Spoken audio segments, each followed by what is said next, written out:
Proverbs 13. I have for some time enjoyed going to national parks. I am not a person. Now, I am a person, if you go to a restaurant, I might get the same thing at that particular restaurant. I might have gotten the same thing the last 20 times. But to go on vacation, I never do that. I go somewhere different, and I try to hit a national park or national park service site each time I go. Last week I went to Virginia, went to the Bible Museum and Museum of the Bible in Washington, D.C., which is really cool. But I also went to Shenandoah National Park, and it was really nice. All of them, though, for me, are measured against the Western parks. Years ago, about 2005, we managed a big road trip out west. So all the kids were there with us. And we took 5 days to get there and 5 days to get back and 8 days out there. Ooh. It was a good trip. And we were, the 8 days there were at Yellowstone. Fantastic. But on the way, we went to Devil's Tower and Mount Rushmore. Highly recommended both. When you see Devil's Tower, that's impressive. It's just like you turn a corner and then there it is. It's like rising out of nowhere. It's pretty cool. Right in the middle of basically otherwise unimpressive landscape is that thing sticking up from nothing. You might look at it and ponder, how did that get there? When you go to Mount Rushmore, it's in the midst of other mountains. I mean, if you're from Illinois, they're mountains. If you're from there, or like Montana, they're hills. It's in the Black Hills. Mount Rushmore is also really impressive. On the face of the mountain are 4 presidents: Washington, Jefferson, Lincoln, and Teddy Roosevelt. But when you look at the Mount Rushmore, do you have the same question as when you look at Devil's Tower? Like, how did that get there? Now, when you look at Mount Rushmore, you probably don't say, how did that happen? You'd say, who did that? Because you'd have to be some sort of, insert an insult there, to think that happened on its own. Right? That mountain didn't just like have a lightning strike and all of a sudden there's 4 presidents' faces there. Right? Someone did that. When you see Mount Rushmore, you're inspired to ask, who did that? Well, a man named Gutzon Borglum did it. And he was the designer and the sculptor. And even though I never saw him, because he had died long before I ever got there, I saw his handiwork. He wasn't physically present there when I was there, but what he did was there. In fact, what he did was why I was there. In chapter 13 of Proverbs, you don't read any verses with God's name on them. It's like he's almost like he's not there. There's no verses that mention him. But even though he isn't directly present in that way, in a similar way, his fingerprints are all over it. Just like the law of gravity, there are other laws that God has ordained that sometimes we don't call them laws. We just sort of think, well, that's just the way things work. But I put to you that that's how they work because God has ordained them to be that way. So we read of things in this chapter, I think that'll resonate. Things that'll make sense and really seem like common sense sort of things. But what I'm trying to say is that the reason I think that they seem that way is because we live in a pretty much orderly and ordered world. And the reason that's the case is because it was created by an orderly creator. And he made it to function in certain discoverable ways. So that just like we could discover, if you took a ball and drop it, it's going to go down because of the law of gravity. We can discover certain interpersonal things that just seem to happen that way on a regular basis. That if I do this, this is usually if I do this, this happens. If I act this way, this happens. It's just like I said, it's not like the law of gravity, but it kind of is. The outline tonight is really pretty loose. I am going to give you one, but really the chapter is a little more keyword associated. Like there's some things that sort of just happen again and again. But I like outlines, and I like this one. I didn't make it up. I found it in one of the commentaries I wrote, and I thought it was interesting how he wrote it. So the first part, verses 1 to 6, and we'll call that section one who guards their mouth. Verses 1 to 6, one who guards their mouth. The second one is 7 to 12, wealth and poverty.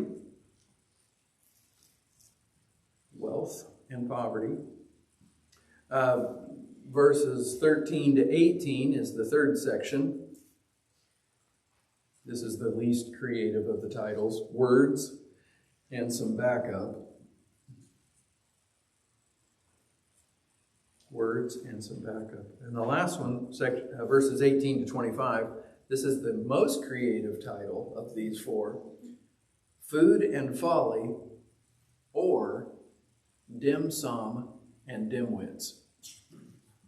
Which you may not know what dim sum is, so I'm going to tell you. Dim sum is Chinese food. It's a certain type of Chinese food where they're constantly bringing out little plates that you pick from. And you're like, I like that. And they bring you that. And then they come back and they got another little plate and then another little plate and another little plate. That's called dim sum. And it's food. So dim sum and dimwits. I love that. That's funny. Okay, anyway. There's sort of an overriding set of themes in this chapter. Weaving in and out of the themes. Weaving in and out are the themes of desire and discipline. Desire and discipline. Maybe if you wanted a chapter title, you could call it Disciplined Desire. Disciplined Desire. The first section, verses 1 through 6. A wise son heeds his father's instruction, but a scoffer does not listen to rebuke. A man shall eat well by the fruit of his mouth, but the soul of the unfaithful feeds on violence. He who guards his mouth preserves his life, but he who opens wide his lips shall have destruction. The soul of a lazy man desires and has nothing, but the soul of the diligent shall be made rich. A righteous man hates lying, but a wicked man is loathsome and comes to shame. Righteousness guards him whose way is blameless, but wickedness overthrows the sinner. I didn't mention this, but you're going to see these opposing kind of proverbs pretty much in every verse. One thing is like this, but other things are like that. That's how the nature of most all these in this chapter. What do you suppose the most desirable characteristic of a student is?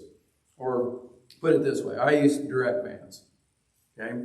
What do you think, what do you think that I as a band director would say would be the most desirable characteristic of a band member that I might wish for? The thing that if a majority of the students, if that was true of them, would make the best possible ensemble. What do you think that might be?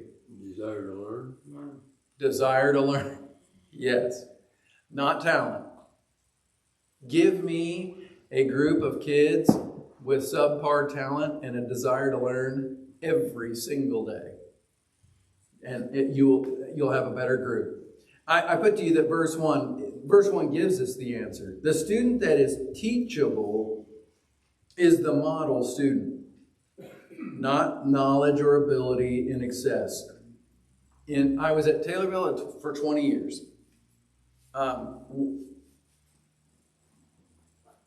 Probably the most talented group I ever had got a 2 at contest. And I knew they were going to before we ever went to contest. In fact, they told them so. Because I was just like, had it up to there. I finally, before contest, I said, I'm going to tell you what's going to happen. You all know so much. It's clear you know more than me. It's clear you don't need my instruction. What's going to happen is we're going to get to contest, and the judges are going to confirm that for you. And that is what happened. Getting a 2 at contest, by the way, you could get a 3, but if you got a 3, I have seen it happen. That's pretty bad. It never happened to me. I have had some times to get 2. I expect us to get the best. I expect us to be vying for best of day in my years. And we did get that a couple of times. But that group got a 2. And referring to the earlier conversation, did I say I told you so? Absolutely I did. You bet I did. I'm talking about the teachable moment. Absolutely. I said, I didn't know this quote then, but I could have said, it'd be different if I was wrong. It was the truth. They were not teachable. Every time I tried to help them, not interested. So, a wise son or a wise student heeds his father's instruction, but a scoffer does not listen to rebuke. They don't listen. That group, by the way, when they went into high school band, they didn't really learn. It was pretty much the same. It was sort of a group, as a music salesman once told me, it's like the lump in the snake. You're just waiting for it to pass through. Sometimes it was like that. All right, anyway.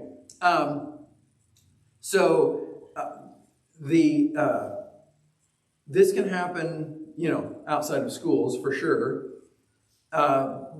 The person that's not wise, they don't listen to rebuke because they don't need to, they think. They don't have a need. Think about the New Testament, book of Revelation, right about chapter 3, 2 or 3, the church at Laodicea. There are 7 churches John writes a little letter to. The church at Laodicea, they were lukewarm. But what'd they say? We don't have any needs. We don't need anything. They were scoffers. They didn't want to learn. And that was a problem. The wise person heeds. They listen. The person that doesn't listen, it tells us that person is a scoffer.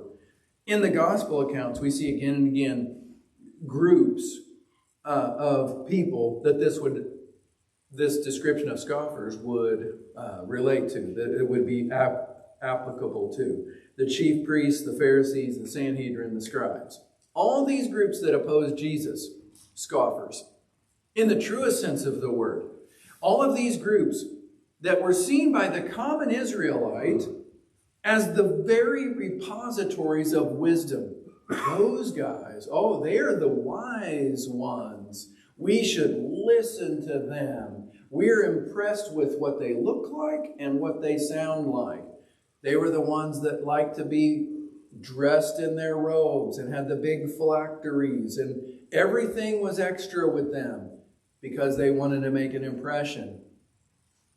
But according to Proverbs, they were scoffers. When they listened to Jesus, we don't need that. They didn't heed. They didn't even heed John the Baptist. It was like, who warned you to come out here? They didn't listen. They were scoffers. They saw Jesus heal a man who'd been crippled from birth. The man stood up and they scoffed. You shouldn't be doing that on the Sabbath. Don't you know any better than that?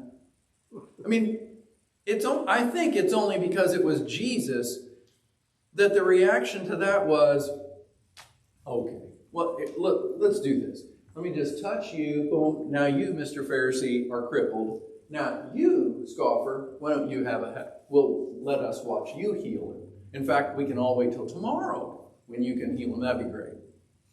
No, but Jesus isn't like me, so that didn't happen. But they were scoffers. They saw Lazarus raised from the dead. If they'd had any true wisdom, they would have gone right there and then, and they would have asked Jesus, do you have any more room for more disciples? These guys are following you around. That's cool. Could I follow around with you? Because I've just seen something I've never seen. If they had any desire, any true wisdom, that's what they would have done. But they scoffed. They went away and thought, we got to kill this guy. In fact, they're like, and we got to kill Lazarus too. When moving on in another part of this, when one is careful about their speech, they will see results that also affect the mouth. So the fruit of the mouth, I think this is the second verse in there. Yeah. The fruit of the mouth would be like the wise speech that we use, the encouraging things that we share, the kind of words that accrue to creating a better life for the hearers and also for the ones that speak them. The opposite, though, and this chapter is full of those, like I mentioned, is not that way. If I'm not judicious in what I say, it could be that what I will have to eat is violence, akin to the old expression, your mouth is writing a check that your body can't cash. Some of you have heard that. Some of you have known people like that. Yeah. I think most of us hear that and we kind of breathe a sigh of relief because, well, frankly, we aren't stirring up violence around us by the words we use. But are we careful to do that first thing?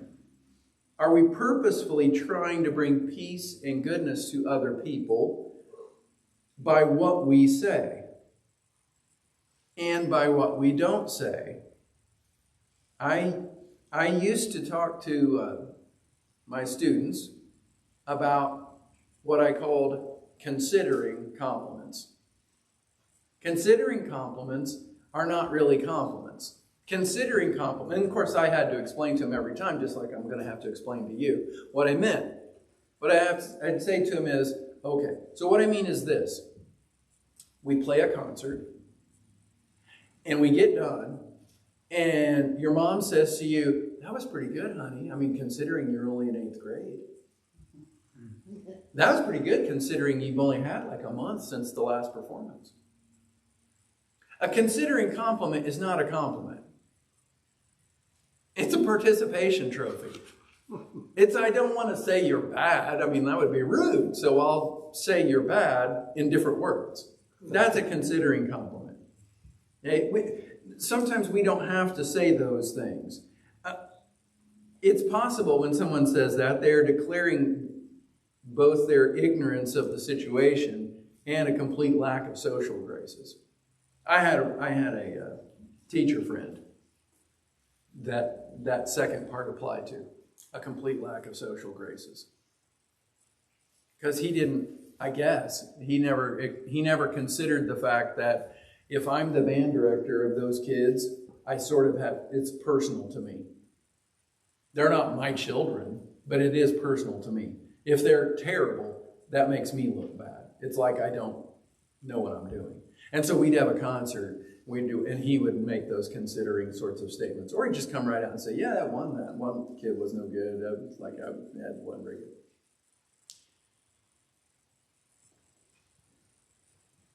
And thank you, Dad, I did not say what I was thinking. But let's not let that be said of us. And I've just mentioned Dad. I mean, you've heard me say many times, my dad told me over and over, you don't have to say everything you think.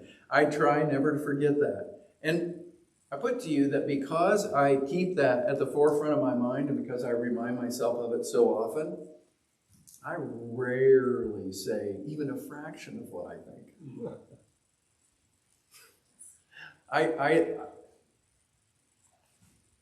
Because I control it. I've learned to be careful. It's not because I think terrible thoughts. And Rachel's making faces. We're glad you don't say it. I know. I am too. It wouldn't be a good thing. Not because, like I said, not because I think terrible things, but most of us, no, all of us, there are things that we think. Just honestly, they're just reactions that we have.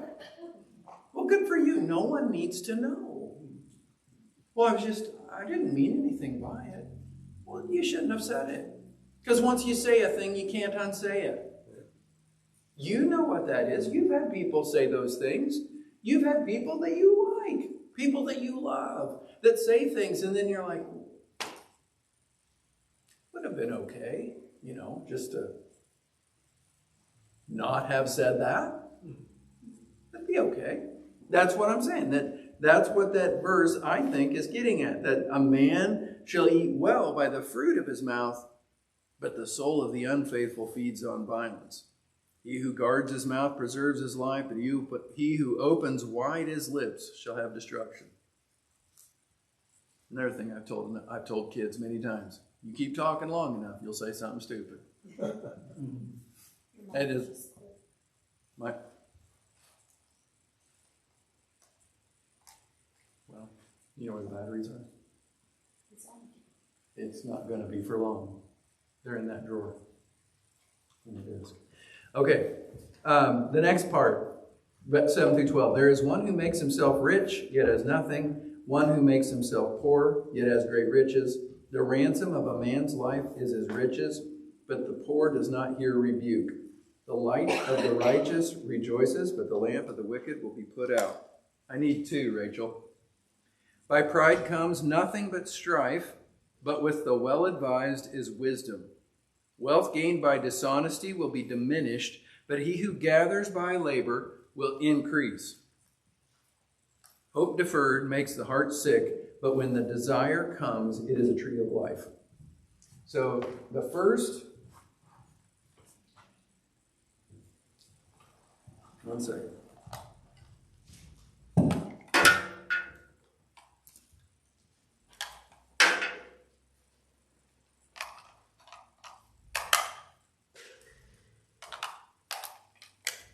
Sorry. Okay. The first verse in this section, I think, will be easier to understand if we add a little phrase to it. I don't think it's going to change the meaning of the verse. And the phrase is going to be out to be. So if I add that in there, then I got, there is one who makes himself out to be rich, yet has nothing. And one who makes himself out to be poor, yet has great riches. Now, I think that starts getting at the heart of what it's saying, and it's a little easier for us to understand. To me, at least, it is. A lot of people have a mistaken view of wealth and what it should look like. I mean, I used to hear teachers talk every so often. There was a time, it wasn't every year, but there was a time when every so often they'd all get together. We're all gonna pool our money and buy a bunch of lottery tickets. I enjoyed those times because I felt it my role to point out how foolish they were and what a dumb idea it was. And I'd been there long enough at that point that I just didn't, I just said it. I didn't care. But they would always say, boy, I tell you what, if I win the lottery, you're never seeing me again. If I win the lottery, you'll never see me around here. I said, boy, I'm not playing the lottery, and I'm never going to, but if I won the lottery, I absolutely would show up again. First of all, I'd want everybody to know I won. I'd want them to know I beat the miserable odds. But secondly, I'd come to work because I actually liked doing what I did. It's just that I would come with a different attitude. I mean, when I would come and do my job, and then I'd be like, right before general music started, like classroom music, which I did not want to do, I'd go to the principal and say, hey, you need to call us up. I'll pay for it. Get somebody in there. If I won the lottery, that might be, I wouldn't do that either.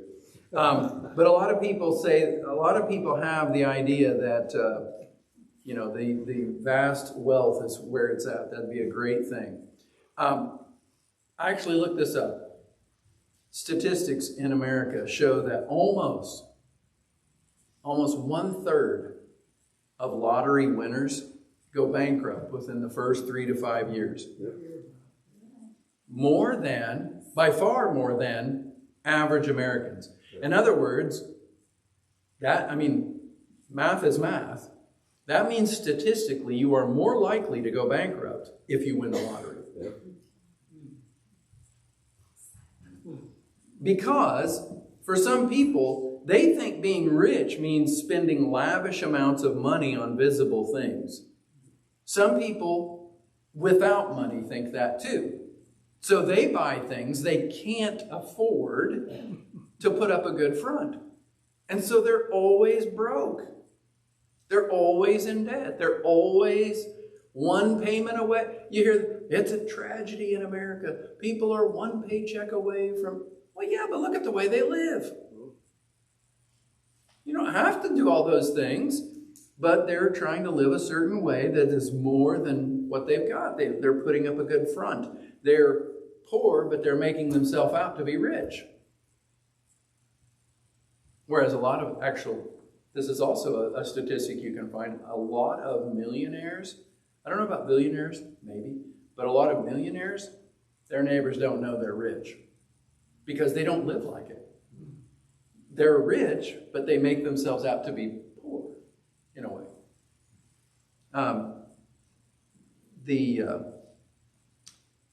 Paul wrote about something that would help with this.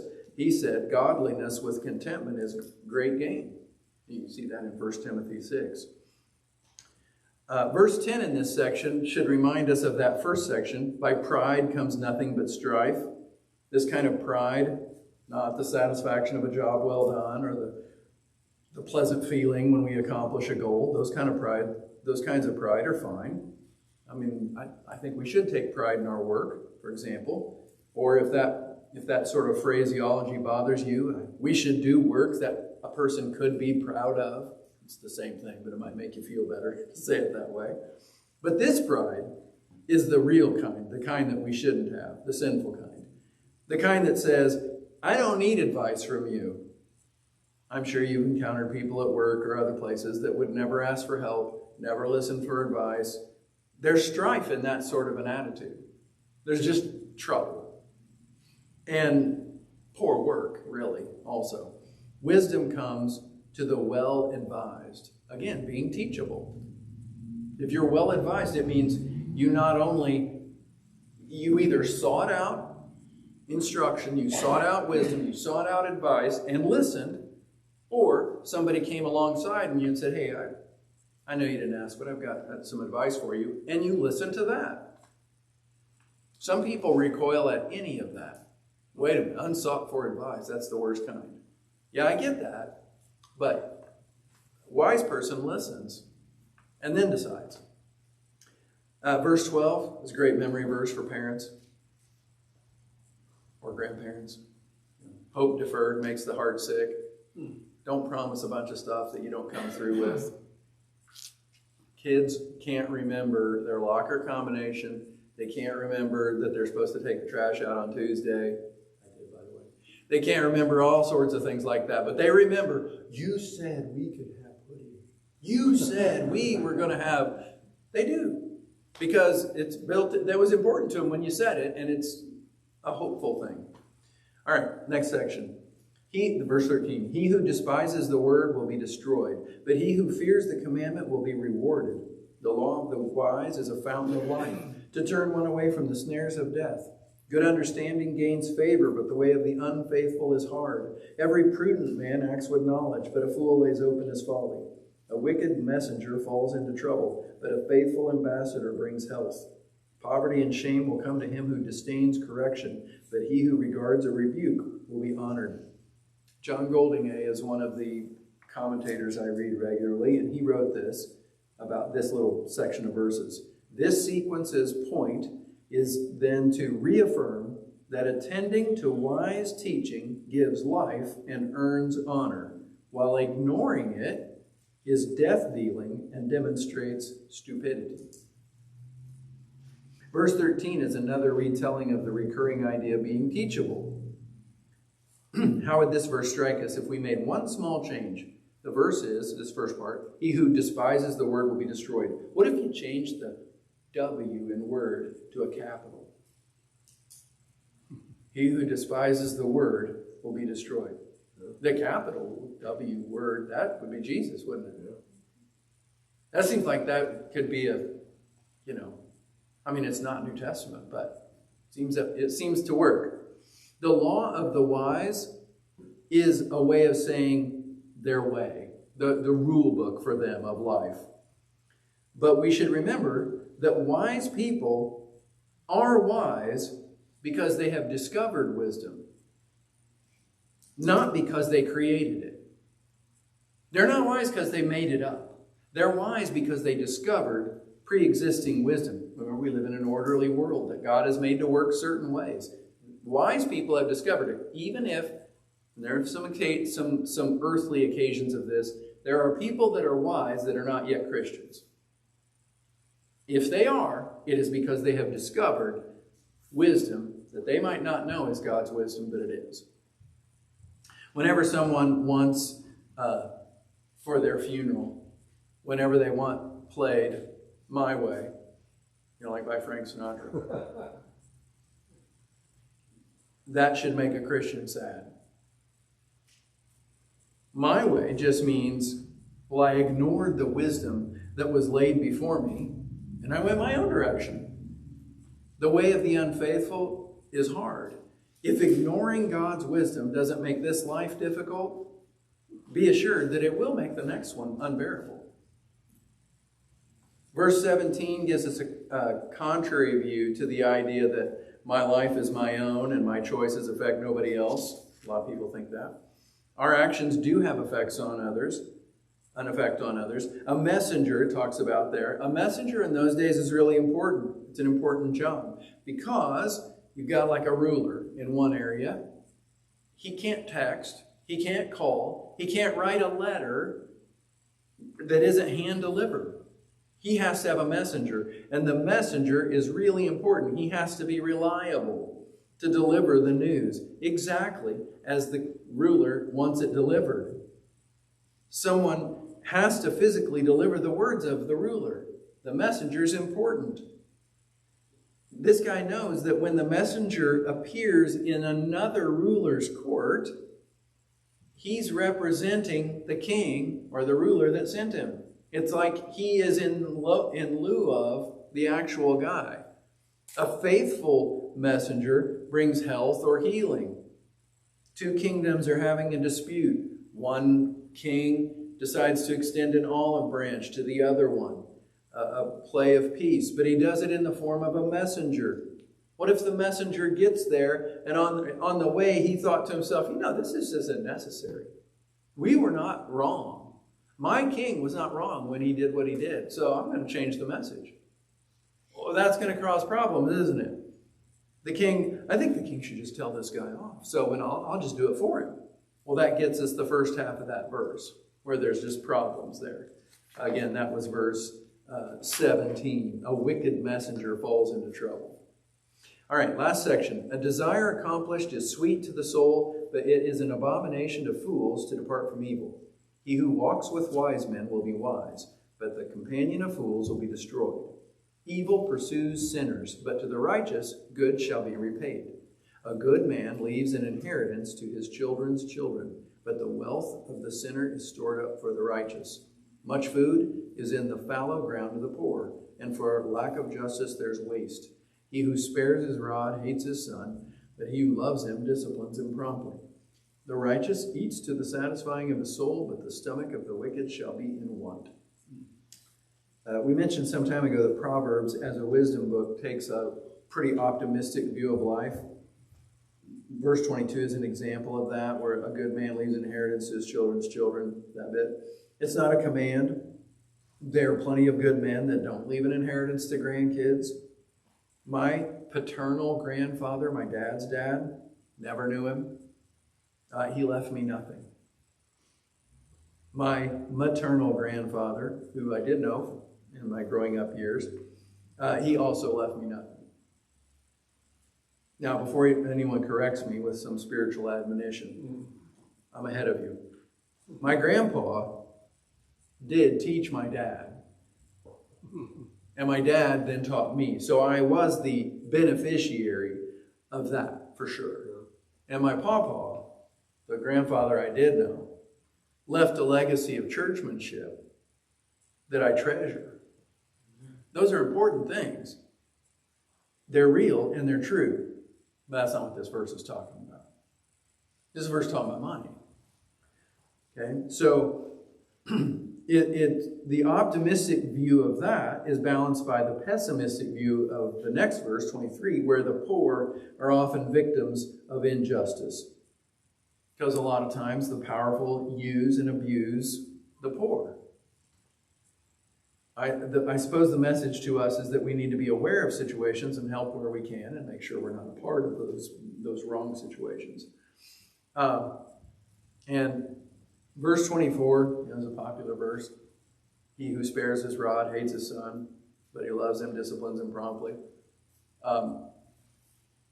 My parents subscribed to that verse.